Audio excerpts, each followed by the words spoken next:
우리가 계속해서 몇 주 동안 세상 사람들의 삶을 살펴보았습니다. 세상 사람들은 어떤 사람들이냐? 허망한 것에 마음을 두고 사는 사람들이 세상 사람들이 되겠습니다. 그들의 생명은 어두워졌죠. 그들의 마음은 굳어 있습니다. 그리고 생명에서 떠나 있고 감각이 없는 자가 되었죠. 그래서 스스로의 삶을 방탕에 방임했습니다. 방탕한 삶을 살면서 그러한 삶을 사는 것에 대해서 무관심하게 살았습니다. 자신의 삶을 돌아보지 않았죠. 생명에서 멀어졌기 때문에 감각이 없는 자가 되었기 때문에 자신들이 무엇을 하면서 사는지 어떻게 사는지 전혀 알지 못했습니다. 그래서 그들은 모든 더러운 욕심으로 행했습니다. 내 욕심을 이루면서 사는 것이 인생이다. 내가 원하는 것을 하면서 사는 것이 인생이다. 이렇게 세상 사람들이 그런 삶을 살았습니다. 그런데 사도 바울이 무엇이라고 했습니까? 20절을 보면 너희는 그리스도를 그같이 배우지 아니했다 이렇게 말씀하고 있습니다. 그리스도를 배웠다 이렇게 말씀하고 있죠. 그리스도를 배웠다고 했는데 그리스도를 배웠다는 것이 무슨 뜻일까요? 그리스도를 배웠다는 것은 예수님에 대해서 알고 있다는 것입니다. 예수님을 배웠다는 것이죠. 예수님께서 이 땅에 계시는 동안에 어떻게 삶을 사셨는지 그것을 알고 배웠다는 것이죠. 예수님께서 이 땅에 계시는 동안에 어떤 삶을 사셨습니까? 우리가 말씀을 한 구절 살펴보도록 하겠습니다. 마태복음 20장 25절로 28절입니다. 마태복음 20장 25절로 28절입니다.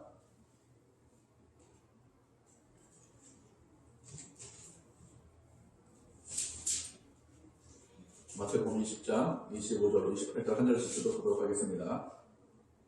예수께서 제자들을 불러다가 이르시되 이방인의 집권자들이 그들을 임의로 주관하고 그 고관들이 그들에게 권세를 부리는 줄 너희가 알거니와 너희 중에는 그렇지 않아야 하나니 너희 중에 누구든지 그보다 나은 자는 너희를 섬기는 자가 되고 너희 중에 누구든지 으뜸이 되고자 하는 자는 너희의 종이 되어야 하리라.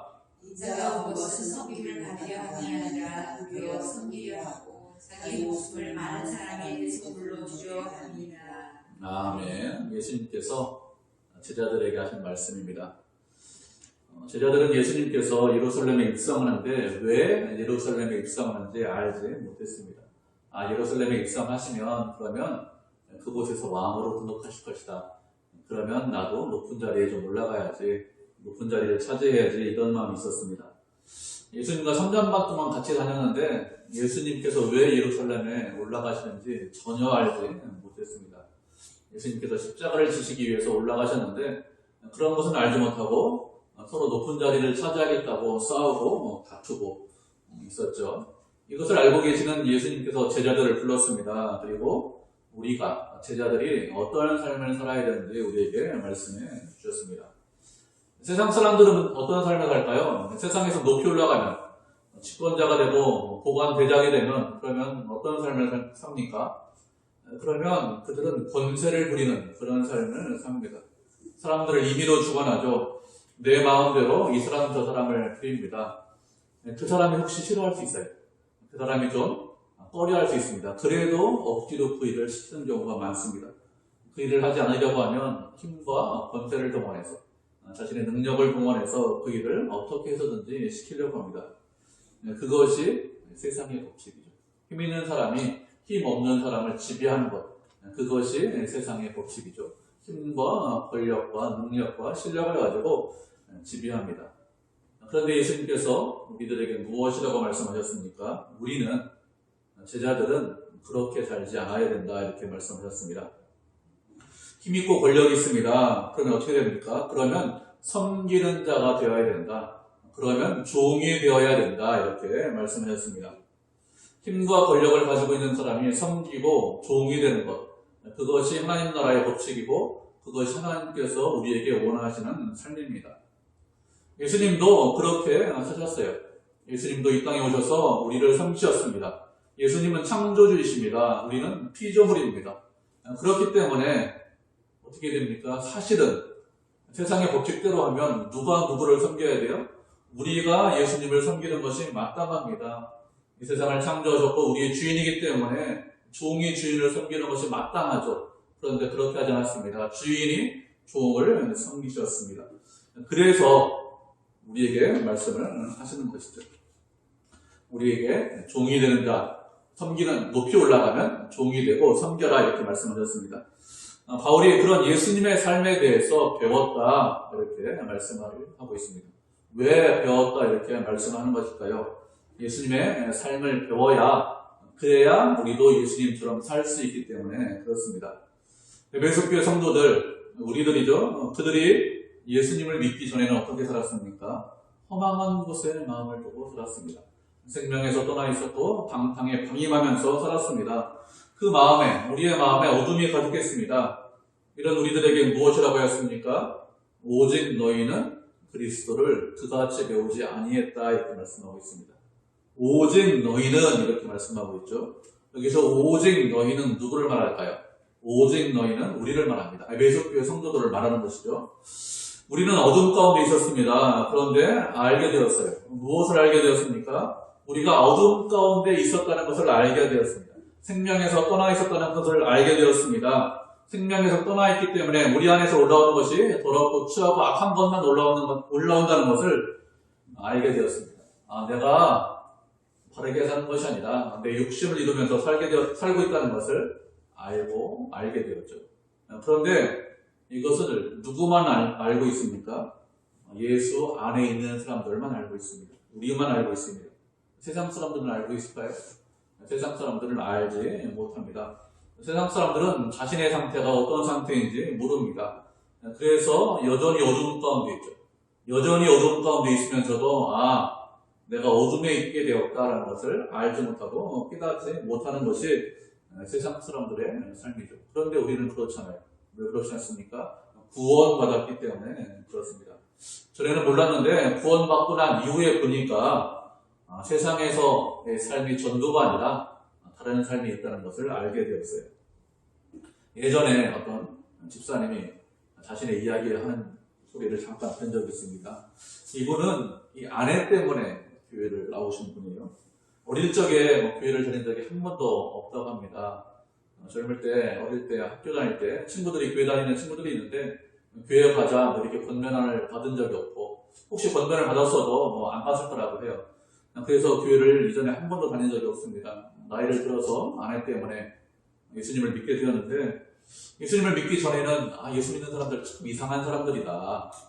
참 어리석은 사람들이다. 자신의 힘과 능력으로 세상을 살지 못하니까 종교의 힘을 의지해서 신을 의지해서 어떻게 좀 살려고 하는구나 이렇게 생각하고 이상한 사람들이라고 생각했습니다. 그런데 결혼해서 아내를 통해서 어떻게 하다 보니까 예수님을 알게 되었습니다.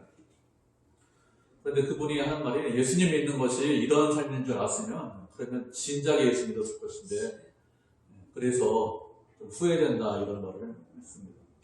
예수 믿는 것이 다른 세상이라는 것을 깨달았다는 거예요. 왜 세상 사람들이 우리를 미워하고 싫어합니까? 예수 믿는 것이 무엇인지 모르기 때문에 그렇습니다. 그전에는 예수 믿는 것이 무엇인지 몰라요. 세상 사람들하고 비슷하구나, 나하고 비슷하구나, 조금 다른데 나하고 비슷하겠지 이렇게 생각했는데 그것이 아니라 나하고 전혀 다른 삶이구나. 과거의 삶과 예수 믿고 난 이후의 삶은 완전히 180도 바뀌었구나. 이렇게 생각해서 진작에 예수 믿었어야 된다. 이렇게 하는 소리를 들은 적이 있습니다. 우리는 어떻습니까? 우리는 알고 있어요. 우리가 어떤 사람들인지 알고 있습니다. 과거에 어둠 가운데 있었습니다. 과거에 은혜가 무엇인지 모르면서 살았습니다. 그런데 하나님의 은혜로 구원받았습니다. 그래서 우리의 삶이 어떤 삶인지 알고 있는 것이죠. 만약에 우리가 구원받지 못했다면 지금 어떻게 살고 있을까요? 만약에 우리가 구원받지 못했다면 지금도 여전히 내가 어떤 사람인지 알지 못했을 것입니다. 구원받았기 때문에 아는 것이죠. 은혜 받았기 때문에 아는 것입니다. 그래서 우리는 어떻게 될까요? 우리는 늘 감사해야 됩니다. 늘 주님께서 우리를 구원해 주신 것에 대해서 감사해야 돼요. 무엇이라고 말씀하고 있습니까? 오직 너희는 이렇게 말씀하고 있습니다. 오직 너희만 알고 있다. 오직 그리스도 안에 있는 우리만 이 삶이 어떤 삶인지 알고 있다 이렇게 말씀하고 있습니다. 그래서 어떻게 됩니까? 그래서 우리가 감사하고 기뻐하고 즐거워하는 것이죠. 예수님께서 이 땅에 왜 오셨습니까? 십자가를 지기 위해서 오셨어요. 우리의 죄를 대속하기 위해서 오셨습니다. 그래서 우리가 세상 사람들처럼 살지 않는 것이죠. 허망한 것에 마음 두지 않고 살고 있습니다. 허탄한 삶을 살지 않고 방탕에 방임하지 않습니다. 만약에 그렇게 하지 않고 하나님께서 우리에게 말씀하시기를 너희가 스스로 노력해서 스스로 땀을 흘려서 너희를 구원해라 이렇게 말씀하셨다면 그러면 우리가 어떻게 했을까요? 우리가 스스로 열심을 내서 구원할 수 있겠습니까? 그렇게 못하겠죠. 열심을 내서 구원해야 된다. 스스로를 구원해라 이렇게 말씀하셨다면 그러면 열심을 냈을 거예요. 이런저런 열심을 내고 땀을 흘렸을 것입니다. 그런데 어떻게 합니까? 돌아보면 구원받지 못하죠. 그런 우리를 보면서 어떻게 생각했을까요? 자책하면서 후회하면서 왜 열심 내는데 안 되냐? 왜 내가 이거밖에 못하냐? 이렇게 하면서 살았을 것입니다. 그런데 하나님께서 우리를 너 스스로 구원해라 이렇게 말씀하신 것이 아니라 당신의 아들 예수 그리스도를 이 땅에 보내주심으로 은혜로 구원받게 했습니다. 세상에는 어떤 사람이 누가 훌륭한 법을 만들었습니다. 그리고 그 법을 지키면 사람들을 구원할 수 있을까요? 훌륭한 법, 아주 좋은 법을 만들고 그 법을 다 지키면 그러면 구원받을 수 있습니까? 만약에 그런 식으로 구원할 수 있다면 예수님께서 이 땅에 오실 필요가 없죠. 굳이 이 땅에 오실 이유가 없습니다. 그렇게 잘 지키는 사람 그냥 구원하시면 됩니다. 그런 방법으로는 전혀 우리가 구원받지 못하죠. 하나님께서 우리를 구원하셨습니다. 이건 무슨 말이냐? 다른 말로 하면 세상에서 우리를 건져주셨다는 것입니다. 늘 어둠 가운데 살았습니다. 어떤 것을 쫓으면서 어떤 것을 따르면서 추구하면서 그런 삶을 살았는데 그런데 그런 삶에서 새로운 삶을 살 수 있도록 하신 것 그것이 구원입니다. 세상에서 건져주신 것 그것이 구원입니다. 그래서 무엇이라고 말씀하고 있어요? 20절에서 너희는 그리스도를 그같이 배우지 아니했다 이렇게 말씀을 하고 있는 것입니다. 왜요? 세상에서 건져주었기 때문에 그런 세상 사람들의 삶을 살면 안 된다. 그렇게 살지 말아라 이렇게 말씀을 하고 있는 것입니다. 우리가 말씀 한 구절을 살펴보도록 하겠습니다. 로마서 6장 1절부터 7절까지의 말씀 살펴보도록 하겠습니다. 로마서 6장 1절부터 7절까지 말씀입니다. 한 절씩 교독하도록 하겠습니다. 이거 마지막 절 합독하죠. 제가 먼저 읽겠습니다. 그런즉 우리가 무슨 말을 하리요? 은혜를 더하게 하려고 죄에 더하겠느냐?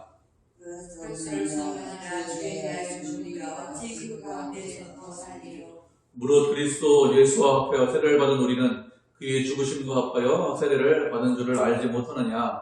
그러므로 우리가 그의 죽으심과 합하여 세례를 받음으로 그와 함께 장사되었나니 이는 아버지의 영광으로 말미암아 그리스도를 죽은 자 가운데서 살리신 것 같이 우리로 또새 생명 가운데서 행하게 하려 함이라.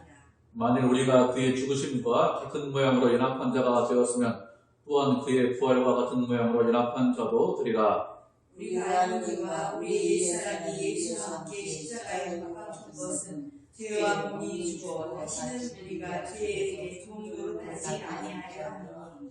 7절 마치겠습니다. 이는 죽은 자가 죄에서 벗어나 의롭다 하심을 얻었음이라. 아멘. 제가 계속해서 말씀드렸듯이 은혜로 구원받았습니다. 은혜로 하나님의 자녀가 되었습니다.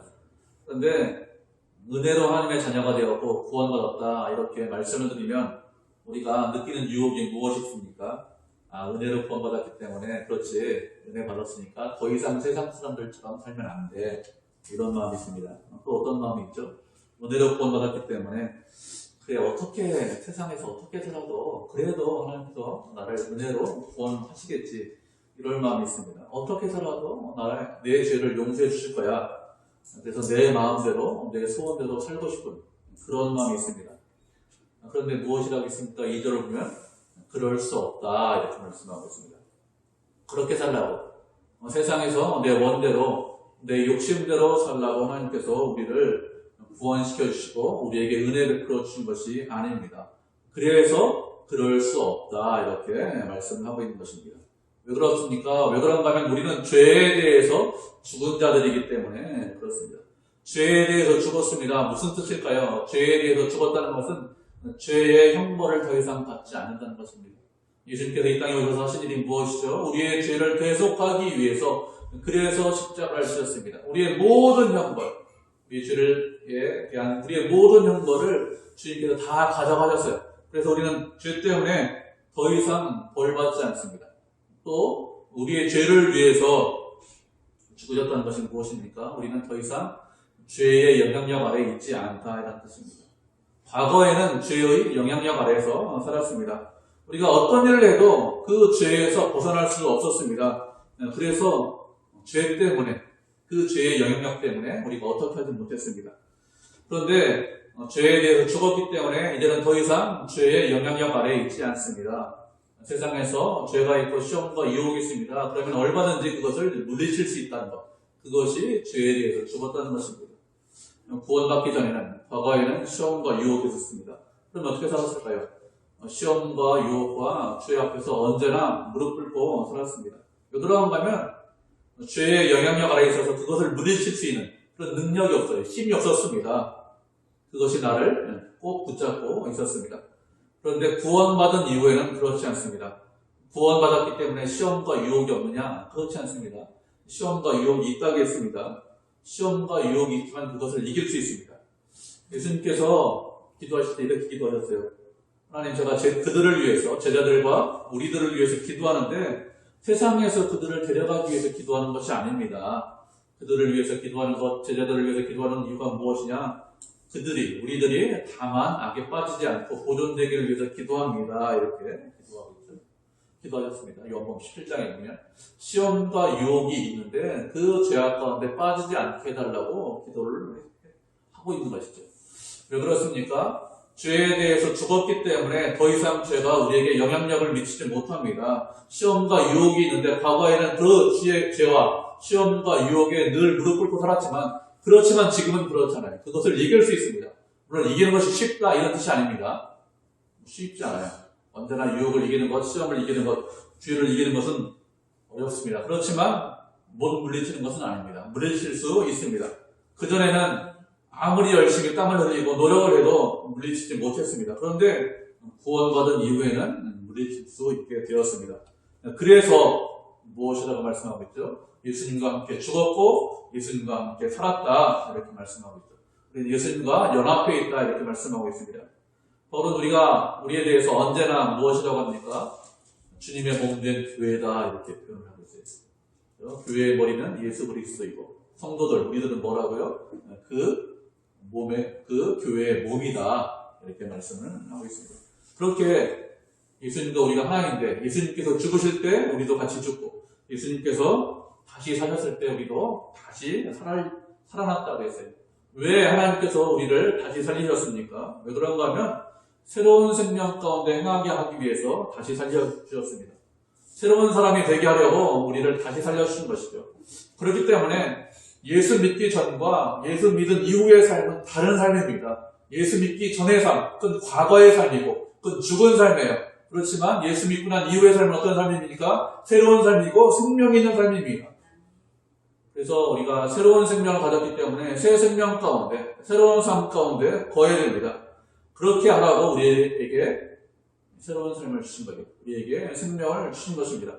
그러면 이렇게 새로운 생명을 받았는데 우리가 어떻게 살아야 될까요? 어떻게 살아야 되는지 우리가 말씀을 한 구절 보도록 하겠습니다. 디모데전서 6장 11절부터 14절까지 말씀 보도록 하겠습니다. 디모데전서 6장 11절부터 14절입니다.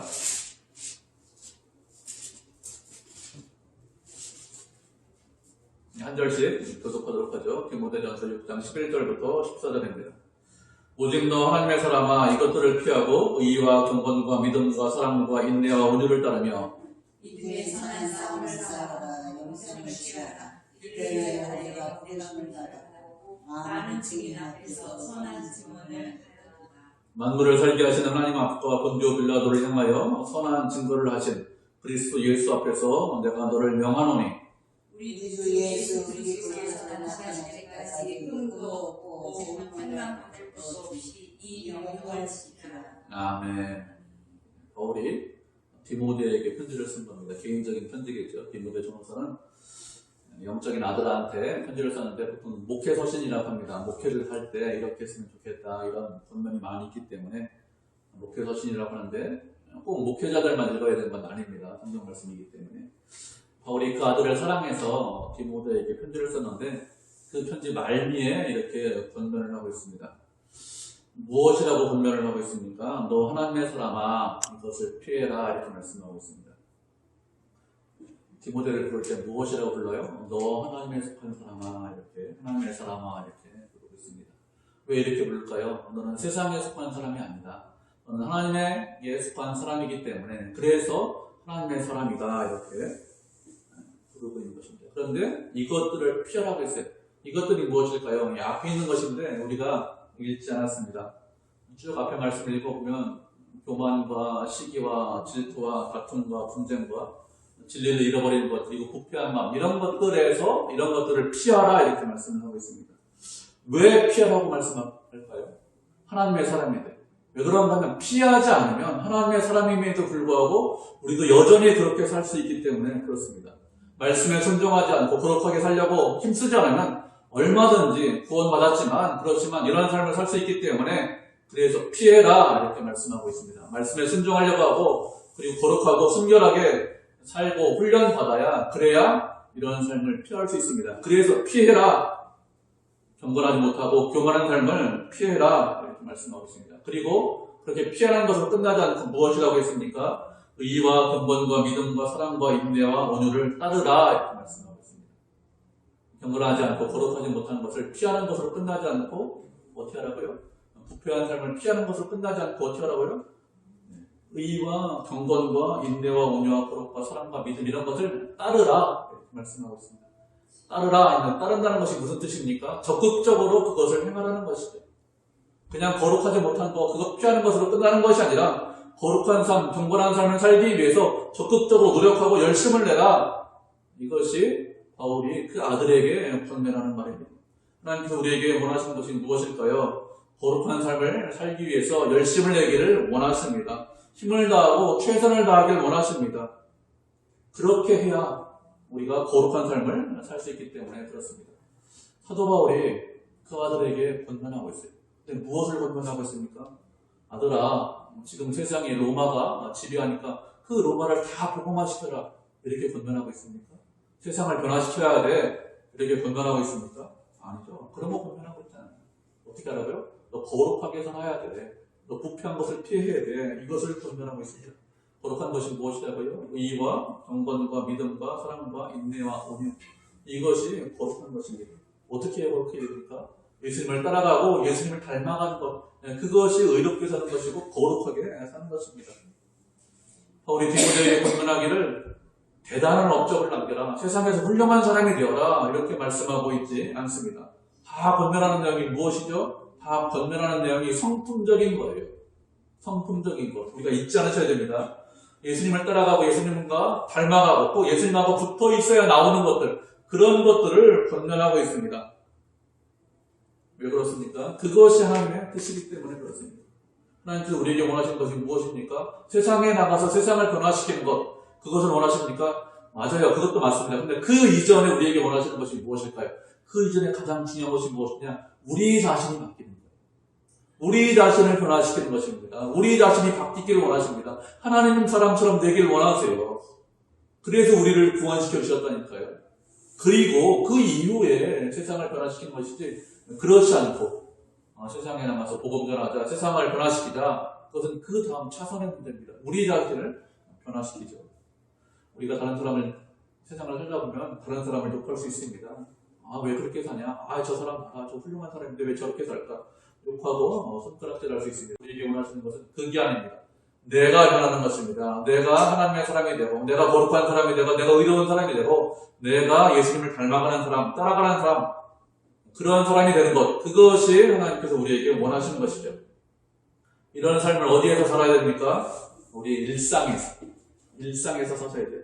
교회에 오셔서만 사는 것이 아니라 우리가 하는 가정에서 우리가 만나는 사람들 가운데서 우리와 함께하는 사람들 가운데서 거룩하게 사셔야 합니다. 그리고 2절을 보면 무엇이 하겠습니까? 믿음의 선한 싸움을 싸우라겠습니다. 믿음의 선한 싸움이라고 했습니다. 믿음의 선한 싸움이에요. 세상 사람들처럼 싸우고 경쟁하고 이기려고 해라 이런 싸움이 아니라 어떤 싸움이라고요? 믿음의 선한 싸움이라고 했습니다. 믿음의 선한 싸움이라는 것이 무슨 뜻일까요? 우리는 영적인 존재입니다. 그래서 영적인 존재들이 우리를 늘 넘어뜨리려고 합니다. 세상에는 악한 마귀 사탄이 우리를 늘 넘어뜨리려고 하고 우리가 악한 길 가기를 원합니다. 그런데 그런 싸움을 하는 거예요. 우리가 분명히 이깁니다. 예수 그리스도께서 분명히 이기셨습니다. 그래서 분명히 이기지만 그것을 알고 있지만 무엇을 가지고 싸워야 됩니까? 믿음을 가지고 싸워야 돼요. 그렇게 해서 믿음의 선한 싸움입니다. 분명히 예수님께서 함께 하시고 우리가 이길 수 있지만 그렇지만 믿음으로 싸우지 않으면 그러면 그 영적인 문제를 이기지 못하기 때문에 그래서 믿음을 가지고 싸워라. 그래서 믿음의 선한 싸움입니다. 그리고 어떤 싸움을 싸우라고 했어요? 선한 싸움이라고 했습니다. 왜 선한 싸움일까요? 선한 일을 하기 때문에, 선한 것을 추구하기 때문에 선한 싸움입니다. 선한 것을 추구한다는 것이 무엇입니까? 예수님 그리스도를 위해서, 예수님을 위해서 싸우는 것입니다. 그래서 선한 싸움이다 이렇게 말씀을 하는 것입니다. 믿음을 가지고 예수 그리스도를 위해서 싸워라. 예수 그리스도를 위해서 싸우라니까 어떻게 싸우는 거예요? 세상 사람들에게 예수 믿으면 안 돼. 예수 믿으면 예수 안 믿으면 안 돼. 뭐 이렇게 하는 것이 아니라 선한 마음을 가지고 우리가 예수님을 전하는 것이죠. 그렇게 선한 싸움을 싸우라는 것입니다. 그렇게 하기 위해서 우리를 불러주셨다고 했습니다. 하나님께서 우리를 구원시켜주신 것 그냥 구원받고 천국 가라고 그 자리에 머물러 있으라고 우리를 구원시켜주신 것이 아닙니다. 우리가 부표하신 것을 피해야 됩니다. 거룩하게 살아야 됩니다. 그리고 어떻게 됩니까? 믿음의 선한 싸움을 싸우셔야 됩니다. 그걸 싸우라고 우리를 불러주셨어요. 그러니까 늘 잊지 않으셔야 됩니다. 구원받았으니 늘 감사합니다. 그리고 그 자리에 머물러 있는 것 그것은 하나님께서 우리에게 원하시는 뜻이 아닙니다. 우리는 소극적으로 이 세상에서 살면 안 되죠. 적극적으로 믿음의 선한 싸움을 싸우면서 살아야 됩니다. 그리스도에 충성된 군사가 되고 일꾼이 되고 그리고 충성된 증인이 되어야겠다 이런 마음을 가지고 우리가 하루하루를 사셔야 됩니다. 그렇게 살라고 우리를 불러주셨습니다. 언제까지 그런 싸움을 하라고 했습니까? 주님께서 다시 오실 때까지 그렇게 싸우겠습니다. 그런데 그렇게 사는데 당연히 다시 오실 때까지 싸워야죠. 그런데 뭐라고 했습니까? 흠도 없고 책망받을 일이 없도록 하라고 했습니다. 그렇게 사는데도 끝까지 싸우는데도 흠도 없고 책망받을 일 없이 그렇게 하루하루를 살아가고 있습니다. 우리가 살펴본 본문에서 무엇이라고 했습니까? 우리는 그리스도를 그같이 배우지 아니했다라고 했습니다. 우리는 예수님이 어떤 분인지 압니다. 예수님께서 이 땅에 오셔서 어떻게 사셨는지 우리가 알고 있습니다. 그리고 우리에게 원하시는 것이 무엇인지도 알고 있습니다. 모르지 않습니다. 어떻게 살아야 될까요? 주님의 뜻대로 살아야 됩니다. 부족한데요, 연약합니다. 알고 있습니다. 다 알고 있어요. 우리가 부족하다는 것을 알고 있고 연약하다는 것을 우리도 알고 있고 예수님도 알고 있습니다. 그래도 그렇게 사는 것이 하나님의 뜻입니다. 하나님을 의지하면서 우리가 우리 힘으로 못 살기 때문에 기도하면서 또 간구하면서 그렇게 살기를 결심하고 또 하루하루 살아서 하나님께 영광을 돌리는 믿음의 성도, 은혜의 성도가 되기를 주님의 이름으로 축복을 드립니다.